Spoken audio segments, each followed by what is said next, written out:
Bonjour, bienvenue sur le blog Utips. Aujourd'hui, on va aborder la question du nombre d'appareils qu'il vous faut en fonction de vos besoins.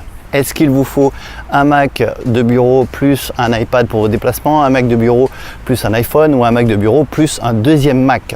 Donc en ce qui concerne les Macs, si vous prévoyez d'acheter deux Macs, pour moi ça a du sens uniquement si vous avez un Mac que vous partagez avec plusieurs personnes. Par exemple, vous avez un Mac de bureau que vous partagez avec votre famille, et bien là c'est intéressant que vous ayez un Mac plus personnel, c'est-à-dire un Mac portable que vous allez utiliser en déplacement et chez vous, qui sera plus personnel que le Mac de bureau qui sera destiné plus à du partage. Si vous prévoyez d'investir dans deux Macs alors que c'est pour un usage personnel, et bien c'est selon moi une mauvaise idée. Tout simplement parce que vous allez tout simplement multiplier les problèmes. Deux machines égale 2 fois plus de problèmes. Par exemple, sur un Mac, vous allez installer des applications, vous pensez les avoir installées sur le deuxième, ce ne sera pas forcément le cas.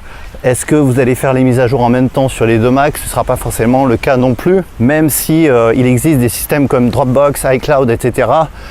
C'est pas aussi simple que ça. Suivant l'endroit où on se trouve, les fichiers se synchronisent pas forcément instantanément.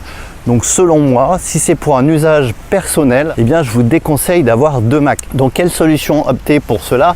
Si par exemple vous voulez travailler confortablement chez vous en mode bureau, eh bien tout simplement pour moi, la solution ultime c'est d'avoir un MacBook Pro assez puissant que vous allez relier chez vous à un écran externe quand vous arrivez chez vous avec un clavier souris Apple sans fil. Si vous n'avez pas des gros besoins et que votre Mac vous sert simplement pour faire de la bureautique, un peu de retouche photo, du surf sur internet et traiter vos mails, eh bien un petit MacBook peut tout simplement faire l'affaire, puisque je rappelle que le MacBook 12 pouces d'Apple peut tout à fait se brancher sur un écran externe. Donc c'est tout à fait une option envisageable d'avoir le MacBook 12 pouces par exemple en 512 Go, de l'utiliser en déplacement et d'arriver chez vous et de le brancher sur un écran externe que vous allez relier par exemple avec le port USB-C du MacBook.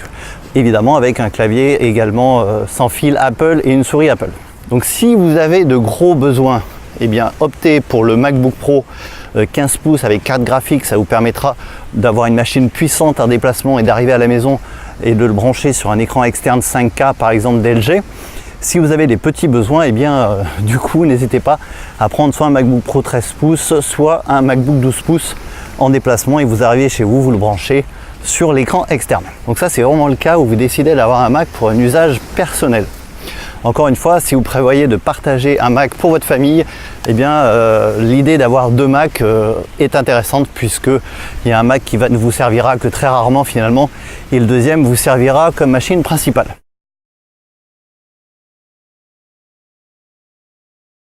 Ensuite, si vous avez investi dans un iMac et que vous vous posez la question pour votre machine en déplacement, eh bien va se poser la question tout simplement d'investir soit dans un iPad, soit dans un iPhone. Et la réponse n'est pas forcément simple, ça va dépendre à chaque fois de vos besoins, mais pour moi, on va dire de façon générale, je conseillerais plutôt l'iPhone pour plusieurs raisons. Alors tout simplement parce que l'iPhone aujourd'hui est super puissant. L'iPhone vous permet d'accéder à vos fichiers iCloud, Dropbox, Ubique, etc. en déplacement, même si la taille d'écran est réduite. Vous pouvez tout à fait ouvrir n'importe quel type de document sur l'iPhone. L'iPhone c'est un appareil photo, c'est un outil qui vous permet de surfer sur internet, de relever vos mails, qui vous permet de filmer, de faire des vidéos, de faire du montage vidéo, de retoucher vos photos, et tout cela dans une taille réduite. Et bien sûr ça vous permet de téléphoner bien entendu. Donc pour moi, si vous avez un Mac de bureau et que vous cherchez une seconde machine pour vos déplacements, simplement pour relever vos mails, aller sur internet, faire un peu de retouche photo, faire des photos, faire quelques vidéos ou du montage vidéo, et bien ne cherchez pas longtemps, je pense que l'iPhone sera la machine la plus adaptée, ou éventuellement l'iPad si vous avez déjà un iPhone, qui vous offrira évidemment plus de confort de par sa taille d'écran. Mais si vous devez choisir entre les deux et que vous n'avez pas d'iPhone, eh bien n'hésitez pas, je vous conseille vraiment de prendre un iPhone comme machine secondaire à côté de votre Mac. Vous verrez que vous l'aurez partout avec vous, ça ne prend pas de place, vous pouvez lire, vous pouvez consulter vos mails, aller sur internet, prendre des photos, faire des vidéos, vous pouvez envoyer des fichiers distance, synchroniser tous vos éléments avec des services comme Ubique, Dropbox, iCloud, etc. Donc l'iPhone reste aujourd'hui une excellente machine pour le déplacement. Il n'y a pas forcément nécessairement besoin d'un Mac ou d'un iPad. Ensuite, l'iPad, dans quel cas de figure il va être intéressant pour vous? Eh bien, si par exemple vous avez un travail qui nécessite de présenter du travail aux autres, de présenter par exemple des PowerPoint, des documents Keynote, de présenter des films, de présenter des photos dans le cadre de votre travail, eh bien c'est vrai que l'iPad pourrait être intéressant dans le sens où il offrira une taille d'écran beaucoup plus importante, et également là où l'iPad peut être super intéressant, c'est si vous avez besoin de prendre des notes manuellement, eh bien l'iPad va être dans ce cas-là très utile pour vous, puisque vous pourrez utiliser le pencil tout simplement pour dessiner sur l'iPad, pour écrire sur l'iPad, pour faire des schémas, etc., etc. Donc ça peut être un excellent carnet de notes pour vos voyages ou pour votre travail. Donc pour résumer cette vidéo, si vous voulez investir à titre personnel dans des machines à la fois pour le bureau et pour le transport, personnellement la solution ultime pour moi se résume en un MacBook Pro haut de gamme avec un écran externe à la maison et un clavier sans fil Apple si vous avez des gros besoins. Si vous avez des besoins un petit peu moindres et que vous avez un usage courant sur Mac, eh bien la solution du MacBook ou du MacBook Pro 13 pouces plus un écran externe également et un clavier souris sera tout aussi intéressante. En deuxième machine, eh bien pour moi l'iPhone sera dans beaucoup de cas, si vous ne pouvez pas acheter l'iPhone et l'iPad, eh bien dans beaucoup de cas l'iPhone sera à mon sens plus intéressant que l'iPad.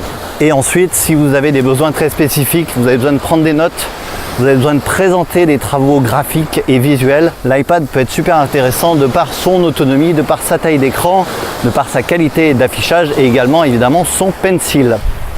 Autre avantage d'opter pour un iPad ou un iPhone comme seconde machine, eh bien c'est tout simplement de découvrir un autre système d'exploitation qui est iOS, qui apporte aussi d'autres manières d'appréhender l'informatique qui sont vraiment assez intéressantes, plutôt tactiles. Et je dois avouer que ça représente quand même un usage principalement tourné vers l'avenir. Voilà, j'espère avoir été clair. N'hésitez pas si vous avez des questions sur le sujet. Comme d'habitude, c'est sous la vidéo dans les commentaires. Et moi, je vous dis à demain pour la prochaine.